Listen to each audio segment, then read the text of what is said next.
السلام علیکم ورحمۃ اللہ وبرکاتہ۔ غربت سے تنگ آ کر شوہر نے مجھے بچوں سمیت میرے میکے چھوڑ دیا اور خود غائب ہو گیا۔ 5 سال بعد میں ایک امیر گھرانے میں برتن دھونے کی نوکری مانگنے گئی۔ مالکن نے مجھے اندر بلایا اور ڈرائنگ روم میں بٹھا کر کہا کہ صاحب آتے ہی فیصلہ کریں گے۔ تھوڑی دیر بعد جب صاحب کمرے میں داخل ہوئے اور انہوں نے مجھے دیکھا تو ان کے ہاتھ سے چائے کا کپ گر گیا، کیونکہ میرا نام زینت ہے اور میری زندگی دکھوں، تکلیفوں اور ہولناک آزمائشوں کا ایک ایسا لمبا اور تاریک سفر رہی ہے جس میں مجھے اپنے سائے سے بھی صرف اور صرف دھوکہ اور اندھا درد ہی ملا ہے۔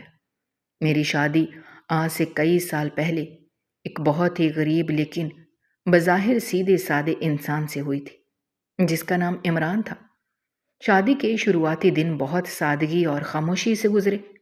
ہمارے پاس کوئی بہت بڑی دولت یا کوئی عالی شان گھر ذرا برابر بھی موجود نہیں تھا،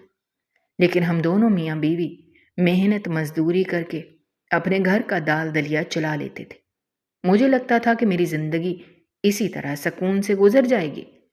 لیکن غریبوں کی خوشیاں اس ظالم دنیا میں بہت تھوڑے وقت کے لیے آتی ہیں۔ میری گود میں اللہ نے 2 انتہائی خوبصورت اور معصوم بچوں کی نعمت ڈالی، جن میں ایک بیٹی اور ایک بیٹا تھا۔ بچوں کے آنے کے بعد ہمارے گھر کے خرچے انتہائی تیزی سے بڑھنے لگے۔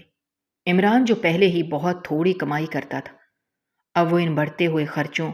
اور غربت کے اس ہولناک بوجھ تلے مکمل طور پر دب کر رہ گیا تھا۔ غربت ایک ایسا بھیانک عذاب ہے جو انسان کے دماغ کو پاگل کر دیتا ہے اور رشتوں کی ساری مٹھاس کو ایک انتہائی زہریلی کڑواہٹ میں بدل دیتا ہے۔ عمران کی وہ ساری زندگی اور اس کا وہ پیار اب انتہائی ہولناک غصے، جھنجھلاہٹ اور روز روز کی لڑائیوں میں بدل چکا تھا۔ وہ بات بات پر مجھے مارتا تھا اور غریبی کا سارا غصہ مجھ پر اور ان معصوم بچوں پر نکالتا تھا۔ ہمارے گھر میں کئی دن تک چولہا نہیں جلتا تھا اور میرے معصوم بچے بھوک سے تڑپ کر روتے رہتے تھے۔ میں اپنے بچوں کے وہ سچے اور گرم آنسو دیکھ کر اندر ہی اندر خون کے آنسو روتی تھی، لیکن عمران کے دل میں کوئی رحم یا کوئی ہمدردی ذرا برابر بھی پیدا نہیں ہوتی تھی۔ وہ ہر وقت پیسوں کے لالچ اور امیر بننے کے خوابوں میں کھویا رہتا تھا اور مجھ سے کہتا تھا کہ تم اور تمہارے یہ بچے میری زندگی کا سب سے بڑا عذاب اور بوجھ بن چکے ہو، جن کی وجہ سے میں کبھی آگے نہیں بڑھ سکتا۔ دن مہینوں میں اور مہینے سالوں میں بدلتے گئے اور ہمارے گھر کی غربت انتہا کو پہنچ گئی، اور پھر ایک دن وہ انتہائی ہولناک کالی اور قیامت خیز صبح آ گئی جس نے میری زندگی کو ہمیشہ کے لیے ایک زندہ جہنم میں بدل کر رکھ دیا۔ عمران نے مجھ سے کہا کہ وہ شہر سے بہت دور کسی دوسرے علاقے میں بہت بڑی اور اچھی نوکری ڈھونڈنے جا رہا ہے جہاں اسے بہت سارے پیسے ملیں گے، اور اس نے مجھے کہا کہ تم بچوں کو لے کر اپنے میکے چلی جاؤ۔ میں کچھ مہینے بعد بہت سارے پیسے کما کر واپس آؤں گا اور تم سب کو یہاں سے لے جاؤں گا۔ میں ایک انتہائی سیدھی سادی اور بے وقوف عورت تھی جسے اپنے شوہر کی اس ہولناک اور بھیانک چال کی ذرا برابر بھی کوئی سمجھ نہ آئی۔ میں نے اپنے بچوں کو ساتھ لیا اور اپنے پرانے کپڑوں کے ساتھ اپنے بوڑھے ماں باپ کے گھر یعنی اپنے میکے آ کر بیٹھ گئی۔ عمران مجھے اس گھر کے دروازے پر روتا ہوا چھوڑ کر چلا گیا اور اس نے مڑ کر بھی میری طرف ذرا برابر نہیں دیکھا۔ میں اپنے ان معصوم بچوں کو سینے سے لگائے کئی دنوں تک اس گھر کی دہلیز پر بیٹھی اپنے شوہر کی راہ دیکھتی رہی کہ وہ آئے گا اور ہمیں لے جائے گا، لیکن وہ میرا سارا انتظار اور وہ میری ساری امیدیں ایک انتہائی دردناک اور جان لیوا دھوکہ ثابت ہوئیں۔ دن گزرتے گئے، مہینے بیت گئے اور پھر سال گزرنے لگے، لیکن عمران کا کوئی نام و نشان، کوئی پیغام یا کوئی خبر ذرا برابر بھی نہیں آئی۔ اس نے غربت اور مجبوری کا بہانہ بنا کر مجھے اور اپنے سگے خون کو اس ظالم دنیا کے دھکے کھانے کے لیے ہمیشہ کے لیے لاوارث چھوڑ دیا تھا۔ میرے بوڑھے ماں باپ بہت غریب تھے، ان کے پاس اپنے کھانے کے لیے کچھ نہیں ہوتا تھا وہ میری اور میرے بچوں کی کیا مدد کرتے؟ کچھ ہی سالوں کے بعد میرے بوڑھے ماں باپ بھی اس ظالم دنیا کے سارے دکھوں کو چھوڑ کر ہمیشہ کے لیے اس مٹی میں دفن ہو گئے، اور ان کے مرتے ہی میرے میکے کی وہ چھت بھی میرے سر سے ہمیشہ کے لیے چھن گئی۔ میرے سگے بھائیوں اور میری بھابھیوں نے اپنے چہروں سے شرافت کا وہ جھوٹا نقاب اتار کر زمین پر پھینک دیا، اور انہوں نے مجھ پر اور میرے ان یتیم بچوں پر جانوروں سے بھی بدتر ظلم کرنا شروع کر دیا۔ میری بھابیاں مجھے سارا دن گھر کے غلیظ اور بھاری کاموں میں جانوروں کی طرح جوتے رکھتی تھیں۔ وہ مجھ سے پورے گھر کے کپڑے دھلواتی، فرش صاف کرواتی، سردیوں میں ٹھنڈے پانی میں مجھ سے برتن دھلواتی تھیں، اور بدلے میں مجھے اور میرے بچوں کو رات کی بچی ہوئی روکھی سوکھی اور باسی روٹی کھانے کو دیتی تھی۔ اگر میرے بچے بھوک سے روتے تو میرے بھائی انہیں تھپڑ مار کر چپ کروا دیتے۔ میں روزانہ اپنے ماں باپ کی قبروں پر جا کر دھاڑے مار مار کر روتی تھی اور اللہ سے اپنی موت کی دعائیں مانگتی تھی، لیکن موت بھی مجھ غریب پر ذرا برابر بھی کوئی ترس نہیں کھا رہی تھی۔ میرے بچے اب بڑے ہو رہے تھے اور ان کے جسم غربت اور بھوک کی وجہ سے سوکھ کر ہڈیوں کا ڈھانچہ بن چکے تھے۔ میرے بھائیوں نے ایک دن انتہائی بے دردی اور سفاکی کے ساتھ میرا سارا پرانا سامان اٹھا کر گھر کے باہر سڑک پر پھینک دیا اور مجھے اور میرے بچوں کو دھکے مار کر اس گھر سے نکال دیا، اور کہا کہ ہم تمہارا بوجھ مزید نہیں اٹھا سکتے، جاؤ اور سڑکوں پر مانگ کر کھاؤ۔ میں اپنے روتے ہوئے بچوں کو لے کر اس شہر کی ویران اور دھول مٹی سے بھری ہوئی سڑکوں پر رولنے لگی۔ میں نے لوگوں کے گھروں میں جھاڑو پوچھا کرنے اور برتن دھونے کی چھوٹی موٹی نوکریاں کرنا شروع کر دی، تاکہ میں اپنے بچوں کو بھوک سے مرنے سے بچا سکوں۔ میں نے اپنا سارا غرور اور اپنی ساری عزت اس مٹی میں ملا دی تھی۔ میں ایک بھکارن کی طرح لوگوں کے آگے ہاتھ پھیلاتی تھی۔ وقت انتہائی تکلیفوں، دکھوں اور ہولناک اذیتوں کے ساتھ گزرتا گیا، اور عمران کو غائب ہوئے پورے 5 سال کا ایک انتہائی طویل اور لمبا عرصہ بیت چکا تھا۔ ان 5 سالوں میں نے جو قیامتیں اور جو عذاب سہے تھے وہ صرف میرا دل ہی جانتا تھا اور میرا اللہ جانتا تھا۔ میں ایک جوانی میں بوڑھی ہو چکی تھی، میرے بال الجھے ہوئے تھے اور میرے کپڑوں پر بے شمار پیوند لگے ہوئے تھے۔ ایک دن مجھے کسی جاننے والے نے بتایا کہ شہر کے سب سے امیر، سب سے بڑے اور سب سے پوش علاقے میں ایک انتہائی عالیشان اور بڑی کوٹھی ہے، جہاں انہیں برتن دھونے اور صفائی کرنے کے لیے ایک انتہائی غریب اور محنتی عورت کی ضرورت ہے، اور وہ لوگ پیسے بھی اچھے دیتے ہیں۔ یہ سن کر میرے دل میں ایک انتہائی چھوٹی سی اور سچی امید پیدا ہوئی کہ اگر مجھے اس اتنے بڑے اور امیر گھر میں برتن دھونے کی نوکری مل گئی تو شاید میرے بچوں کو 2 وقت کی روٹی پیٹ بھر کر مل جائے گی اور ان کے سوکھے ہوئے جسموں میں کوئی جان آ جائے گی۔ میں نے اگلی صبح انتہائی جلدی اٹھ کر اپنے پھٹے ہوئے پرانے کپڑوں کو دھویا، اپنے بچوں کو ایک پرانی مسجد کے پاس بٹھایا اور خود اس شہر کی اس انتہائی امیر اور بڑے علاقے کی طرف پیدل چلنا شروع کر دیا۔ راستے میں میرے پاؤں میں چھالے پڑ گئے اور گرم سڑک کی وجہ سے میرے قدموں سے خون رسنے لگا، لیکن مجھے اپنے درد کی کوئی ذرا برابر بھی پرواہ نہیں تھی۔ جیسے جیسے میں اس امیر علاقے میں داخل ہو رہی تھی، مجھے اپنے اس پھٹے حال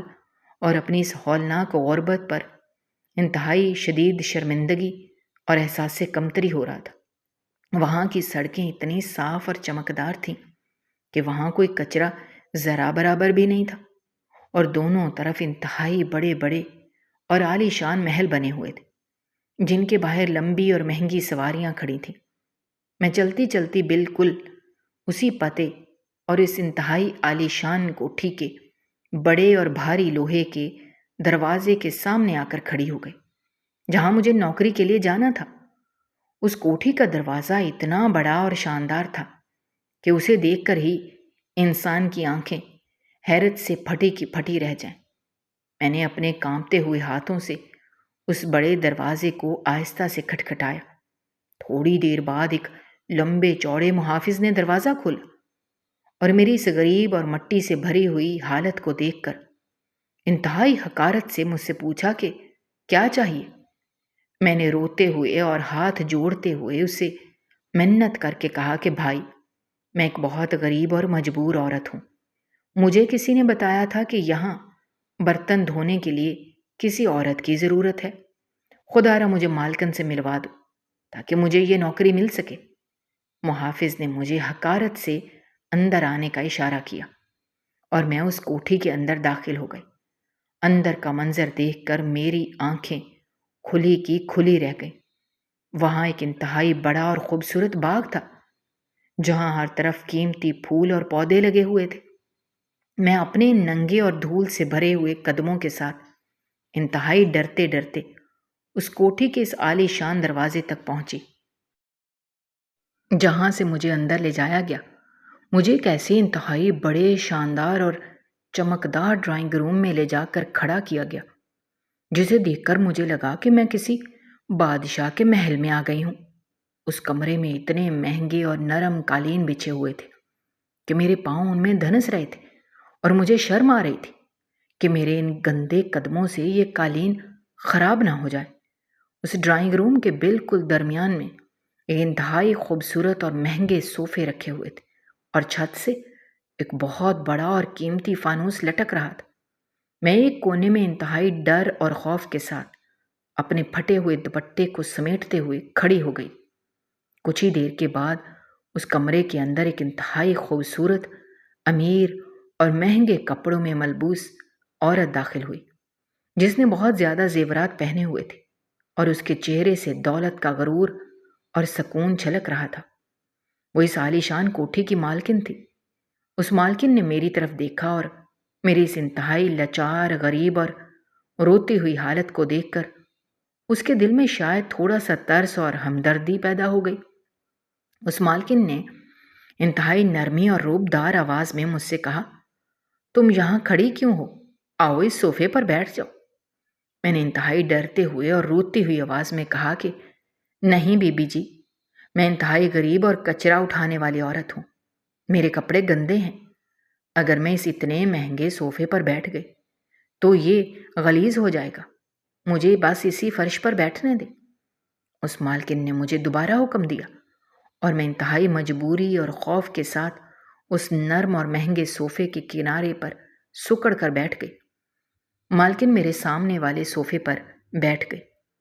اور اس نے مجھ سے میری مجبوری اور میری اس حالت کے بارے میں پوچھنا شروع کیا۔ میں نے اپنے دل کا وہ سارا درد، اپنی وہ ساری غربت اور اپنے بچوں کی اس بھوک کی کہانی رو رو کر مالکن کو سنائی کہ کس طرح میرا شوہر مجھے اور میرے بچوں کو غربت کی وجہ سے لاوارث چھوڑ کر بھاگ گیا تھا، اور کس طرح میرے بھائیوں نے مجھے دھکے مار کر سڑک پر نکال دیا تھا۔ میں نے اس مالکن کے سامنے اپنے ہاتھ جوڑ کر اور دھاڑے مار مار کر منتیں کیں کہ خدا را بی بی جی، مجھے اپنے اس گھر میں برتن دھونے اور صفائی کرنے کی یہ نوکری دے دیں۔ میں ساری ساری رات کام کروں گی اور آپ کے گھر کو شیشے کی طرح چمکا کر رکھوں گی۔ بس مجھے چند پیسے دے دیا کریں تاکہ میں اپنے ان بھوکے اور مرتے ہوئے بچوں کی جان بچا سکوں۔ میری یہ انتہائی دردناک اور دل کو چیر دینے والی سچی کہانی سن کر اس مالکن کی آنکھوں میں بھی تھوڑے سے آنسو آ گئے اور اس نے انتہائی ہمدردی کے ساتھ مجھے تسلی دی اور اپنے ایک نوکر کو آواز دے کر میرے لیے چائے اور کچھ کھانے پینے کی چیزیں لانے کا حکم دیا۔ تھوڑی دیر بعد ایک نوکر انتہائی خوبصورت اور مہنگے برتنوں میں میرے لیے گرم چائے اور کچھ بسکٹ لے کر آیا۔ میں نے پچھلے کئی دنوں سے کچھ اچھا کھانا ذرا برابر بھی نہیں کھایا تھا، اس لیے میں نے انتہائی بھوک اور بے صبری کے ساتھ اس چائے کے کپ کو اپنے کانپتے ہوئے ہاتھوں میں پکڑ لیا۔ مالکن مجھے چائے پیتا ہوا دیکھ کر انتہائی پرسکون انداز میں بولی کہ مجھے تمہاری اس مجبوری اور تمہاری اس حالت پر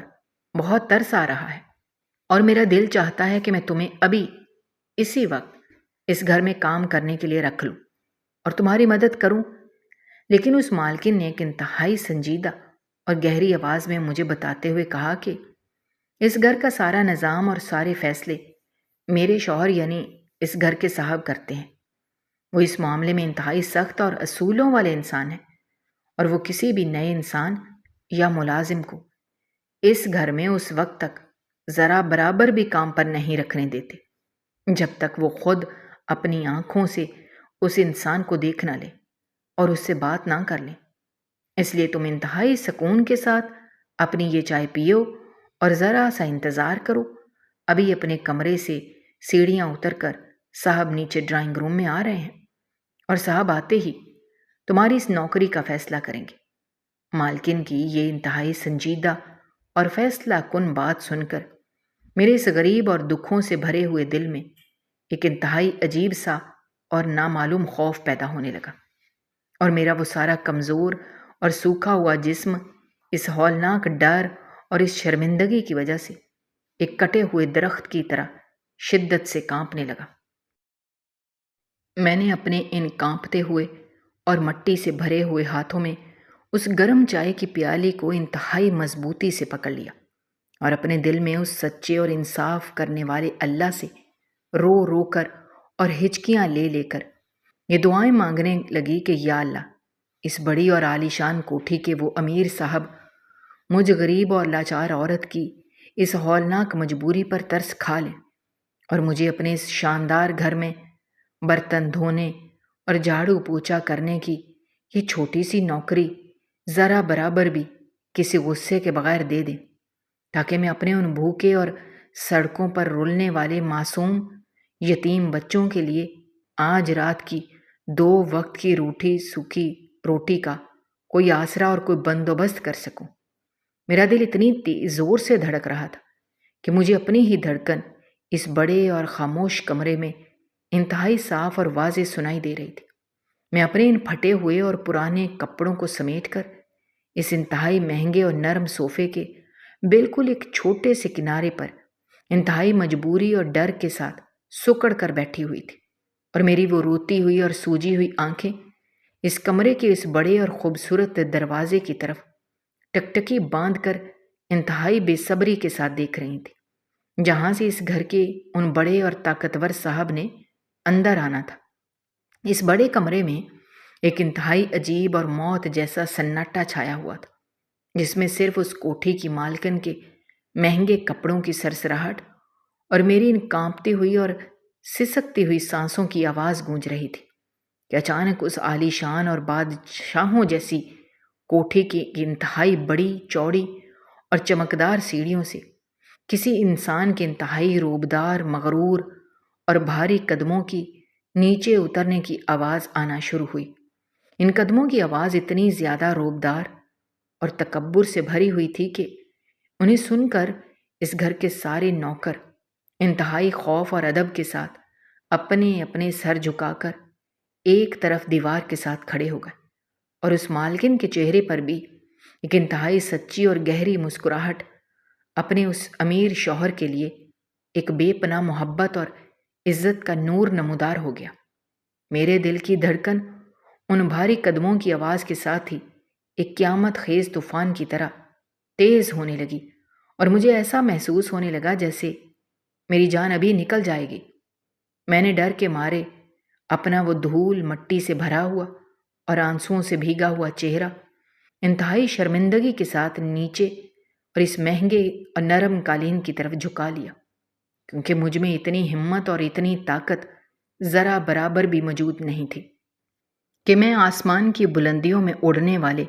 اتنے بڑے اور امیر صاحب کی آنکھوں میں آنکھیں ڈال کر ان کی طرف دیکھ سکوں۔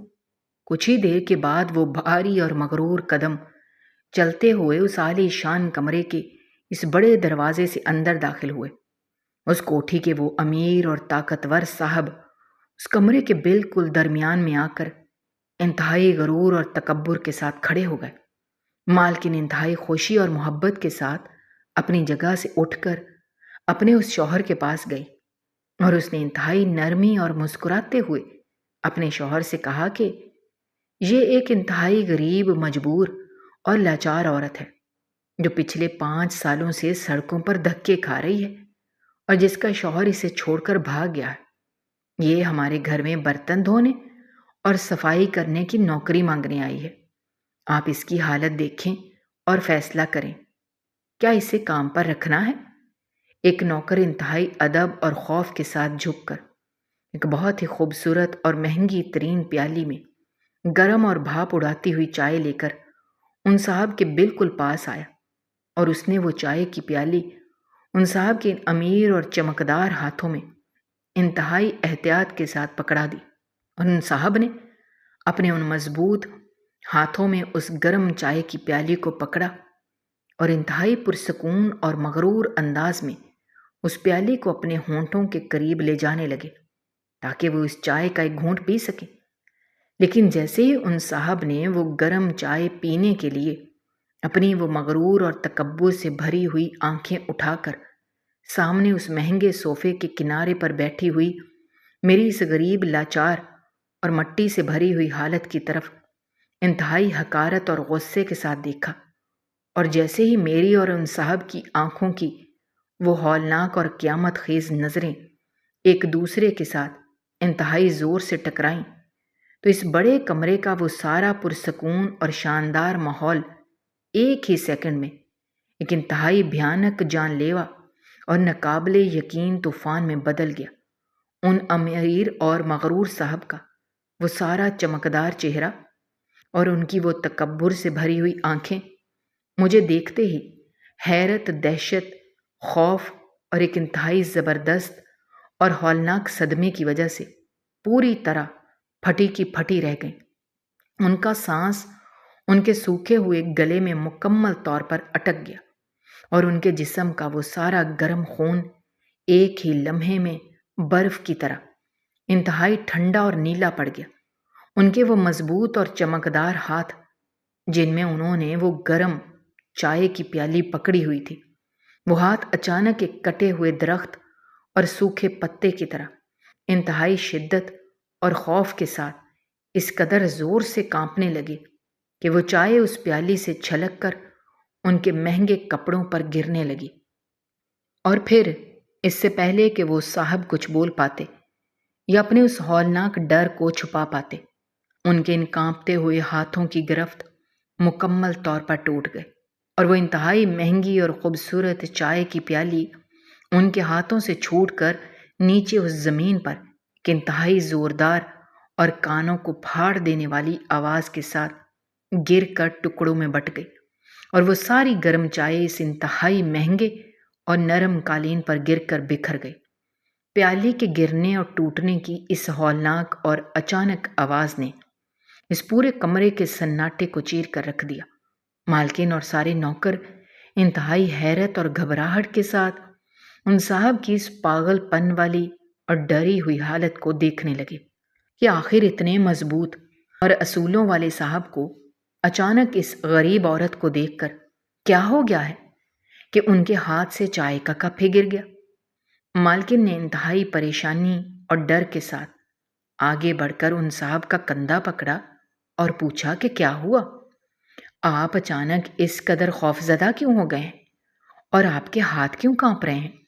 کیا آپ کی طبیعت خراب ہو گئی ہے؟ لیکن وہ صاحب کوئی بھی بات کہنے یا کوئی بھی جواب دینے کے قابل ذرا برابر بھی نہیں رہے تھے۔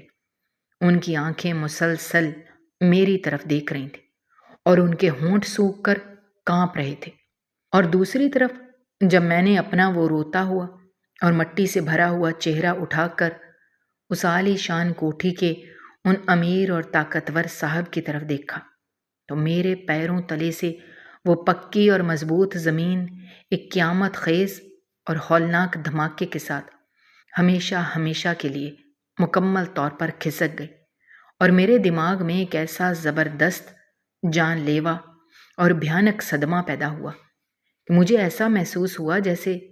آسمان کی ساری کڑکتی ہوئی بجلیاں ایک ہی لمحے میں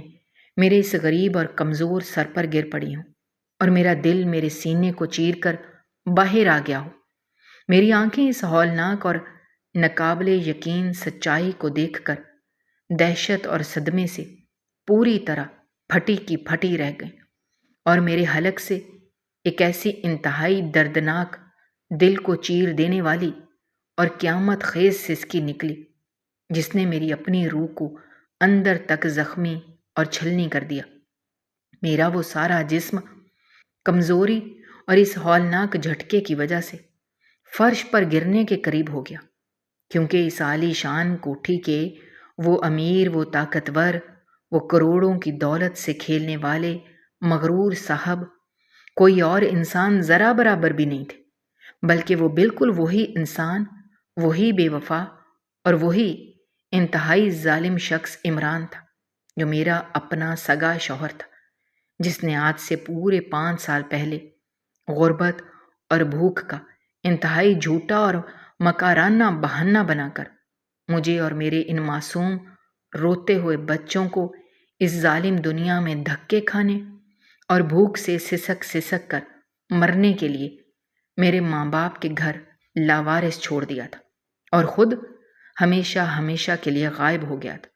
میرے دماغ میں وہ سارے 5 سال کے ہولناک دکھ، وہ ساری قیامتیں، وہ سڑکوں کی دھول، وہ میرے بچوں کے بھوک سے بلکتے ہوئے اور تڑپتے ہوئے سچے آنسو، اور وہ میری ساری ذلت ایک بھیانک اور کالی فلم کی طرح انتہائی تیزی کے ساتھ چلنے لگی۔ عمران، جس نے مجھے یہ کہہ کر دھوکہ دیا تھا کہ وہ کوئی نوکری ڈھونڈ کر پیسے کما کر واپس آئے گا اور ہم غریبوں کو روٹی کھلائے گا، وہ تو اس شہر کی سب سے بڑی اور امیر کوٹھی کا بادشاہ بن کر بیٹھا ہوا تھا، اور میں اسی کے قدموں میں گر کر اپنی اور اپنے بچوں کی جان بچانے کے لیے اس کے جھوٹے برتن دھونے کی نوکری مانگنے اور بھیک مانگنے آئی تھی۔ مجھے ایک ہی لمحے میں یہ ساری بھیانک اور خونخوار سچائی سمجھ آ گئی کہ عمران نے مجھ سے اور میرے یتیم بچوں سے کتنا بڑا، کتنا ہونلاک اور کتنا جان لیوا دھوکہ کیا ہے۔ اس نے اس شہر میں آ کر کوئی غریبی یا مزدوری ذرا برابر بھی نہیں کی تھی، بلکہ اس نے اس انتہائی امیر مالکن کو اپنے جال میں پھنسا کر اس سے یہ ہولناک جھوٹ بولا تھا کہ اس کا اس دنیا میں کوئی رشتہ دار، کوئی بیوی اور کوئی بچہ ذرا برابر بھی موجود نہیں ہے، اور وہ بالکل اکیلا ہے۔ اس نے ایک جھوٹی اور نئی پہچان بنا کر اس کروڑ پتی عورت سے شادی کر لی تھی، اور اس کی اس عالیشان کوٹھی، اس کی ساری جائیداد اور اس کی اس بے تحاشا دولت کا اکلوتا اور جھوٹا مالک بن کر اس دنیا میں عیاشی اور غرور کی زندگی گزار رہا تھا، جبکہ اس کی اپنے سگے خون اور اس کی اپنی سگی اولاد سڑکوں پر کچرا اٹھا رہی تھی اور بھوک سے تڑپ رہی تھی۔ عمران کا چہرہ اس خوفناک اور بھیانک احساس جرم، شرمندگی اور اپنے اس کالے جھوٹ کے بے نقاب ہونے کے ڈر سے بالکل سفید اور مردہ ہو چکا تھا۔ وہ جانتا تھا کہ آج قدرت نے اور آسمان کے اس کڑے اور سچے انصاف نے اسے اس کے اپنے ہی عالی شان محل میں اس غریب اور لاچار عورت کے سامنے انتہائی بھیانک اور ذلت آمیز طریقے سے لا کر کھڑا کر دیا ہے، جس عورت کو اس نے ایک کیڑے مکوڑے کی طرح مسل کر سڑک پر پھینک دیا تھا۔ مالکن مسلسل عمران سے پوچھ رہی تھی کہ تم اس غریب عورت کو دیکھ کر اس قدر کیوں ڈر گئے ہو اور تمہارے ہاتھ کیوں کانپ رہے ہیں، لیکن عمران کا گلا خوف سے مکمل طور پر بند ہو چکا تھا اور وہ ایک بت کی طرح کھڑا تھا۔ میرے اندر کا وہ سارا 5 سال کا پرانا اور ہولناک دکھ، میرے وہ سارے سچے آنسو، میرے بچوں کی وہ ساری بھوک ایک انتہائی زبردست اور قیامت خیز غصے کے طوفان میں بدل گئی۔ میری آنکھوں سے آنسوؤں کا ایک تیز سیلاب بہنے لگا، اور میں نے اپنے ان کمزور اور کانپتے ہوئے قدموں کے بل اس مہنگے صوفے سے اٹھ کر انتہائی مضبوطی کے ساتھ عمران کے بالکل سامنے کھڑی ہو گئی۔ میرے دل میں اب اس امیر صاحب کا، اس کی اس بے تحاشا دولت کا اور اس عالی شان کوٹھی کا کوئی بھی ڈر، کوئی بھی خوف اور کوئی عزت ذرا برابر بھی موجود نہیں تھی۔ میں نے انتہائی زور سے اور دھاڑے مار مار کر اس بڑے کمرے میں اس مالکن اور ان تمام نوکروں کے سامنے چلانا اور اس ظالم، بے وفا اور مکار شوہر کا وہ سارا غلیظ اور کالا راز کھولنا شروع کر دیا۔ میں نے روتے ہوئے اور چیخ چیخ کر اس مالکن کی طرف دیکھ کر کہا، بی بی جی، تم جس امیر اور طاقتور صاحب کو اپنا شوہر اور اس عالیشان کوٹھی کا مالک سمجھ کر اس پر غرور کر رہی ہو،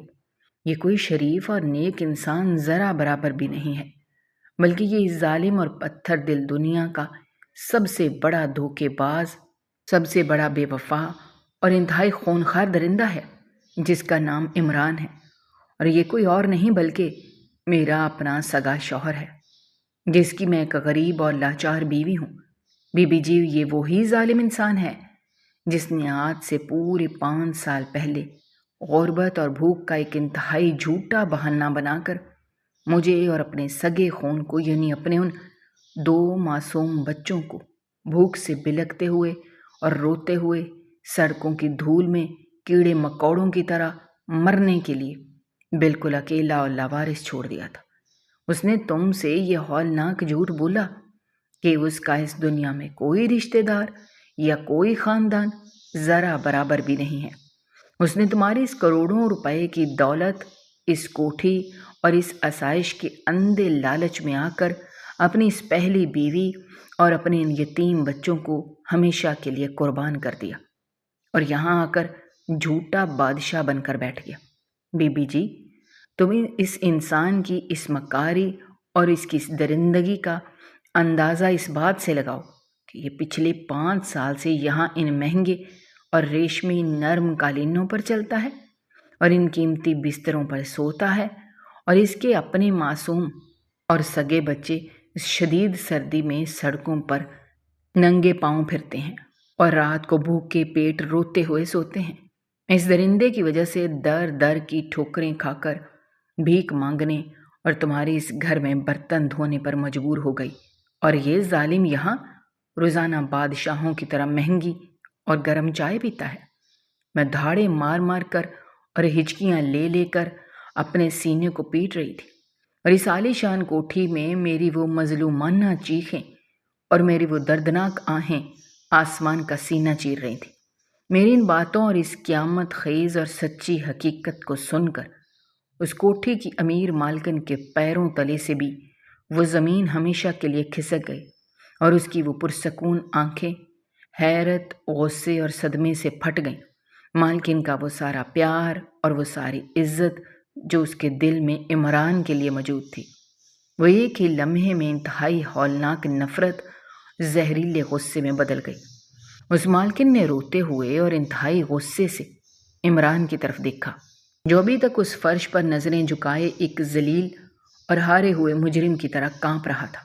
اور اس کے منہ سے ایک لفظ بھی اپنے دفاع میں ذرا برابر بھی نہیں نکل رہا تھا، کیونکہ وہ جانتا تھا کہ میں جو کچھ بھی بول رہی ہوں وہ 100% سچ ہے۔ مالکن نے آگے بڑھ کر عمران کے اس مہنگے اور چمکدار لباس کے کالر کو اپنے ہاتھوں سے انتہائی سختی سے پکڑ لیا، اور ایک زوردار اور ہولناک تھپڑ عمران کے اس مغرور چہرے پر دے مارا، جس کی آواز سے وہ سارا کمرہ گونج اٹھا۔ مالکن نے دھاڑتے ہوئے کہا، غلیظ اور 2 ٹکے کے دھوکے باز انسان، تو نے میری اس پاکیزہ محبت، میری دولت اور میرے اعتماد کا اتنا ہولناک اور بھیانک مذاق اڑایا۔ تو نے مجھ سے اتنا بڑا جھوٹ بولا کہ تیرا اس دنیا میں کوئی نہیں ہے، اور تو نے اپنے سگے اور معصوم بچوں کو بھوک سے مرنے کے لیے چھوڑ دیا۔ جو انسان چند پیسوں کی خاطر اپنی سگی اولاد اور اپنی پہلی بیوی کا وفادار ذرا برابر نہ ہو سکا، وہ ظالم درندہ میرا یا میری اس دولت کا وفادار کیسے ہو سکتا ہے؟ تو ایک جانور ہے جسے میں اس گھر میں 1 سیکنڈ بھی مزید برداشت نہیں کر سکتی۔ مالکن نے اپنے تمام لمبے چوڑے اور طاقتور محافظوں کو انتہائی غصے سے اور چیخ کر آواز دی، اور انہیں حکم دیا کہ اس دھوکے باز، اس بے وفا اور اس جھوٹے انسان کو ابھی اسی وقت اس کے ان کپڑوں سمیت بازوؤں سے پکڑ کر اس عالیشان کوٹھی کے اس بھاری دروازے سے باہر اس کچی اور دھول مٹی سے بھری ہوئی سڑک پر کتوں کی طرح دھکے مار کر اور بے عزت کر کے نکال دو، اور آج کے بعد اس انسان کو اس علاقے اور اس کوٹھی کے آس پاس بھی ذرا برابر بھٹکنے نہ دینا، ورنہ میں اس کی جان لے لوں گی۔ ان طاقتور محافظوں نے فوراً عمران کو بازوؤں سے انتہائی سختی اور درندگی کے ساتھ پکڑا، اور اسے اس نرم قالین سے گھسیٹتے ہوئے اور دھکے مارتے ہوئے اس کوٹھی کے اس بڑے دروازے کی طرف لے جانے لگے۔ عمران رو رو کر گڑ گڑا رہا تھا اور منتیں کر رہا تھا کہ مجھے معاف کر دو، مجھ سے غلطی ہو گئی، مجھے اس طرح مت نکالو، میں سڑک پر آ جاؤں گا۔ لیکن اس کی ان جھوٹی اور مکارانہ چیخوں اور اس کی ان سسکیوں کا اس مالکن کے دل پر کوئی اثر ذرا برابر بھی نہیں ہو رہا تھا۔ محافظوں نے اس ظالم اور بے وفا انسان کو بالکل اسی طرح بے دردی، سفاکی اور ذلت کے ساتھ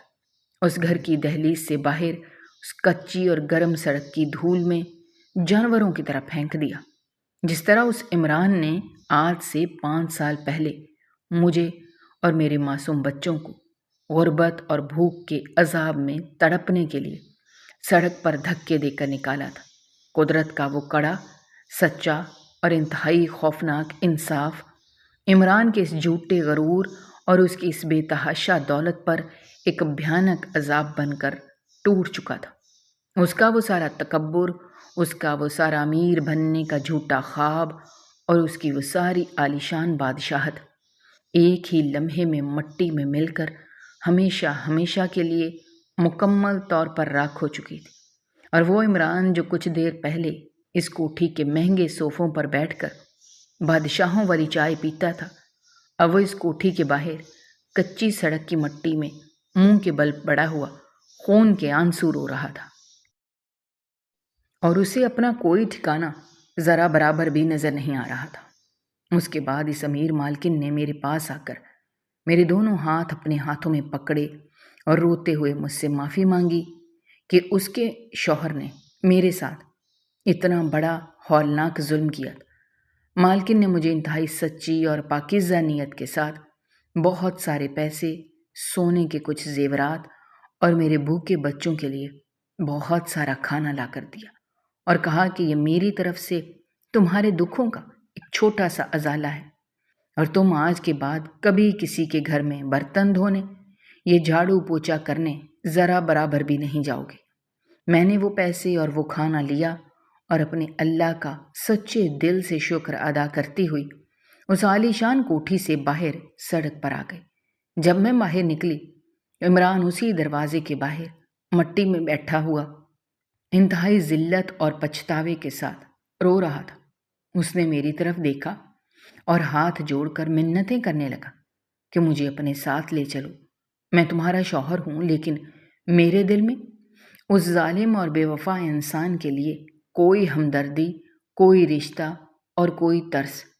ذرا برابر بھی باقی نہیں بچا تھا۔ میں نے انتہائی عزت، فخر اور سکون کے ساتھ اپنے قدموں کو آگے بڑھایا اور اس مکار انسان کی طرف آنکھ اٹھا کر بھی ذرا برابر نہیں دیکھا۔ میں اپنے ان معصوم بچوں کے پاس اس پرانی مسجد میں واپس چلی گئی، جن کی سچی بھوک اور جن کے سچے آنسوؤں نے آج آسمان کے تخت کو ہلا کر قدرت کا وہ ہولناک اور بے آواز انصاف مانگ لیا تھا، جس نے ایک بے وفا اور جھوٹے انسان کی ساری مکاری کو زمین بوس کر دیا تھا۔ یہ انتہائی دردناک، ہولناک اور دل کو چیر دینے والی سچی کہانی اس ظالم اور مغرور دنیا کے ان تمام انسانوں کے لیے ایک انتہائی بڑی، واضح اور قیامت تک یاد رکھی جانے والی عبرت کا سب سے بڑا اور زندہ نشان بن گئی تھی کہ جب کوئی انسان غربت اور پیسوں کے اندھے لالچ میں آ کر اپنے سگے اور معصوم رشتوں کو، اپنی بیوی اور بچوں کو سڑک پر رلنے اور بھوک سے تڑپنے کے لیے لاوارث چھوڑ دیتا ہے اور جھوٹ کی بنیاد پر کوئی عالی شان محل بناتا ہے، تو قدرت کا وہ سچا انصاف اور مکافات عمل کا وہ کڑا اور بے آواز قانون اتنی اچانک اور اتنے ہولناک طریقے سے حرکت میں آتا ہے کہ اس ظالم کا وہ تکبر اور اس کی وہ ساری دولت ایک ہی سیکنڈ میں مٹی میں مل کر خاک ہو جاتی ہے، اور اللہ